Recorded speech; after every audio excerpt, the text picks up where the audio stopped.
Assim, é muito perceptível a diferença de tom de vocês. E assim, pode ser uma pergunta muito ingênua para vocês, mas assim, a sua voz é uma voz muito mais... O Rei Alfred, putz, eu imagino, perfeito. E a sua eu vejo como mais personagem adolescente.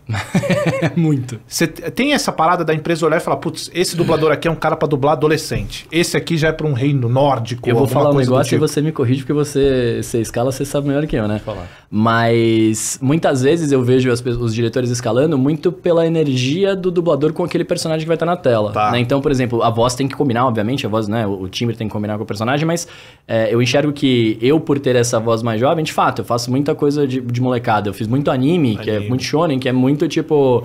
Eu sei lá, My Hero Academia, eu fiz o Kirishima, que é um moleque de 15 anos. Eu fiz também, eu tô Haikyuu, que é de vôlei, que lançou recentemente, eu faço outro moleque que tem 16. Então é tudo molecada, tá ligado?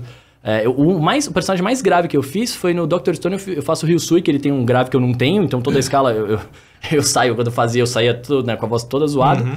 E tinha um gatilho que eu fazia pra ativar, que eu puxava mais pro grave, uma risadinha, fazia um... E aí eu consegui entrar no grave dele. Mas pra mim é isso, assim, é pela energia, mais ou menos, da voz. Né? Quando eu escalo você, eu escalo penso um rapazão, garotão. Tem uns lá 20 e poucos anos, aí eu penso nele pra escalar. Nem sempre é a voz original, né? Uhum. Então é engraçado porque comecei a escalar esse ano, então você começa a falar, não, vamos fazer um match voice. Então eu preciso de alguém com essa voz muito parecida com a voz do original. Né? Isso é legal quando você tem um ator muito famoso, aí você. Uhum. Mas quando em outras produções, você vai muito pela imagem. Né? Então já vi casos de a menina tem uma imagem, mas a voz original dela não condiz com a imagem dela. Uhum. Então você escala alguém que condiz com a imagem original e combina melhor. Isso pode acontecer também. Não, eu acho que faz muito assim, porque assim, talvez, hoje em dia a coisa tá muito melhor e a dublagem tá muito profissional, né? Mas assim, originalmente, assim, pelo que eu me lembro quando eu era criança, a Disney, né, aqui no Brasil, na verdade no mundo inteiro, né? Era um nível de qualidade dos clássicos dela até hoje absurdo, né?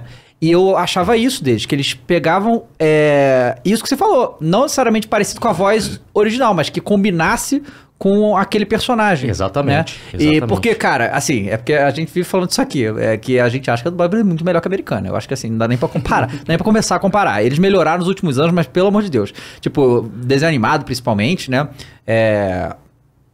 Eu lembro que eu assisti a vida inteira Liga da Justiça, X-Men, não sei o que, cara. Quando eu vi na voz original, meu Deus do céu, não dava. Você é fãzão de Dragon Ball, não é? Sim. Porra, você viu o Vegeta gringo e o Não, americano não dá. Não dá. Não, eu não consigo. Anime?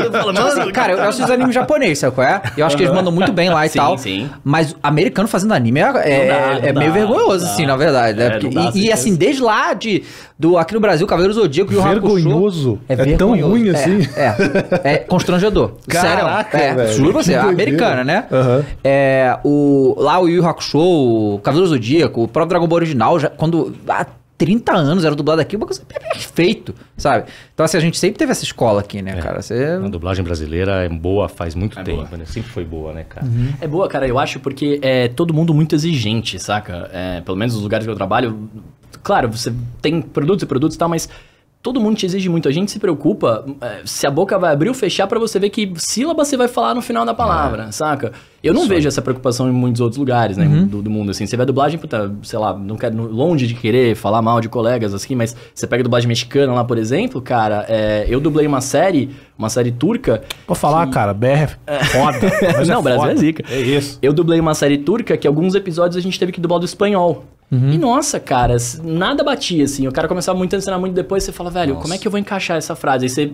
O que eu fazia muitas vezes era, eu passava com som pra ver como é que o cara tava, né, na energia que ele tava, tirava o fone e gravava no mudo. Porque pra mim era muito melhor eu ficar só olhando a boquinha do que eu ficar com um cara falando aqui nada a ver com a cena e eu ficar perdidaço, saca? Uhum. Então sim, eu acho que tem isso, né? A gente é muita gente. Esse cara aqui é muita gente, inclusive. Não, e eu acho que o brasileiro... Também, né? Eu dirijo dublagem também. Eu acho que o brasileiro é muito criativo também. Então a gente brinca muito. Se você tem essa oportunidade de colocar gíria, de colocar expressão, eu acho que o brasileiro tem essa energia criativa, né? Uhum, a gente não é muito preso. Uhum. Eu acho que isso sempre contribuiu, né? Você pega as dublagens mais antigas também, né? Poxa, aqueles clássicos de Volta para o Futuro. Você sempre percebe, né, essa criatividade do do ator brasileiro em dublagem, assim. Então isso é muito legal. E assim, a gente dubla muito anime aqui, né? Agora tá até dublando mais, né? Tem stream, então tá rolando... É que eu sou doente de anime, né? Adoro. Eu também gosto muito. Eu gosto muito. Mas eu não consigo esperar, eu vejo tudo em japonês, né? Justo. E aí, assim, eu amo Dragon Ball, né? E aí na verdade, eu voltei a ver anime depois de um tempo com Dragon Ball Super, né? Mas tudo em japonês, vocês foram dublar outro dia, né? O Dragon Ball Super. Sim. E aí, assim, cara, eu curti muito a dublagem japonesa também. E aí é esse negócio, o Freeza, que inclusive é o Odin, né? É o Odin. Maravilhoso, né? Que você falou e eu compartilho muito da sua opinião. Você não vê o Freeza ali. Não vê. Você vê fantástico. O Campanile é sensacional. O Campanile é mestre. O timbre dele é a voz dele, né? Mas cada personagem que ele faz, ele tem a energia do personagem e você não consegue associar. Tipo, você não fala assim, olha o Freeza ali, né? Não vê. Sim, isso é muito louco. Muito louco. E aí, assim, o Freeza japonês, né? Ele tem várias coisas muito características dele. A risada do Freeza japonês é muito característica, mas a voz dele é completamente diferente do Campanile. Tipo, completamente diferente. E o Freeza brasileiro é foda também. Mesma coisa, o próprio Goku e o Gohan, eles são dublados por mulheres no Japão. Né? Se eu não me engano, no Japão é a mesma dubladora ainda, né? A CEO dela do e ela tem faz 80 anos, ela faz tudo. Campanha de lá, ela tá fazendo. E aqui não, cada um é um ator diferente e a voz é completamente diferente, mas combina demais com os personagens, né? Então, e eu acho que no anime talvez seja que a gente vê mais adaptações assim, porque tem as coisas culturais também, né? Porque os japoneses, eles berram muito nos animes, né? E a gente vê nas dublagens brasileiras que isso a gente dá uma segurada aqui, né? Porque não é da nossa cultura isso aí. Justamente, eu conheço muita gente, inclusive Cross, que essa porra da gritaria incomoda um pouco, tá ligado? Pra gente que é aqui, né? Confesso, me barra um pouco. E a gente adapta pras coisas aqui, né? E fica bom demais, né? Porque não é só dublar, né? A gente também localiza a parada, que é o que o Wilker tava falando. Você começa a dublar, aí você pode falar uma palavra, trazer um termo pra cá que vai fazer muito mais sentido você falar dessa forma do que eu falar simplesmente, literalmente, o que o japonês tá falando, o que o inglês tá falando, né? Então, acho que é por isso que a gente acaba se destacando, talvez, né, a dublagem brasileira nesse aspecto. Né? Não, a adaptação é fundamental, né? A gente passa o tempo todo o dublador dentro do estúdio lá, adaptando o texto. Muitas vezes, na maioria das vezes, você recebe a tradução e... Poxa, a adaptação é diferente, né? Você tem que trazer realmente as expressões, coisas que... Como é que a gente falaria no dia a dia? E nem sempre tá ali no texto, né? Claro. Como é que a gente vai... Então você passa o tempo inteiro, o dublador ali tem que mexer no texto toda hora, vai adaptando tudo e tal. Sim, claro, isso é muito louco, tipo, que ele comentou agora. Pra mim, o idioma japonês me barra um pouco por causa dessa gritaria e tal. E é pra ser assim, tá tudo certo, é a cultura de cada um. Mas pra vocês especificamente, eu até comentei, acho que com a Beatriz... Cara, me parece que, por exemplo, anime, o personagem na dublagem, sei lá, na língua japonesa original, o Mayoshino, ele fica meia hora falando, só que na real ele falou, ui. Como é que é isso pra vocês? Porque tem uma diferença muito grande obviamente de linguagem, de adaptação. Como é que você pega do japonês, traz pro BR, deixa... É isso que você falou, né? É uma tem jeito, tem muita coisa. O cara pra falar por favor, a conta, a frase é imensa. Então. Né? Então como é que eu vou fazer isso daqui? O que eu vou colocar? Então você passa ali pensando em coisas que poderiam combinar com a cena, por isso que a imagem é importante, você tá vendo a cena, o que você pode adaptar, o que você pode colocar de texto, né? Como é que eu vou preencher?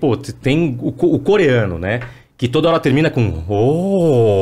Eles cantam muito, né? Como é que você faz? Muito. É verdade. O que você põe de coisa ali? Você precisa colocar a sílaba, colocar alguma coisa, né? E aí entra a liberdade que o estúdio dá pra vocês também, que ter, né? Você tem que o cliente, o estúdio, né? Você tem que... O diretor artístico de dublagem ali, ele tem que ter essa liberdade, junto com o dublador ali, de adaptar o texto, de colocar coisa, né? De colocar frase. A importância do diretor ali no estúdio fazendo isso, né? O diretor tem essa função também, junto com o dublador.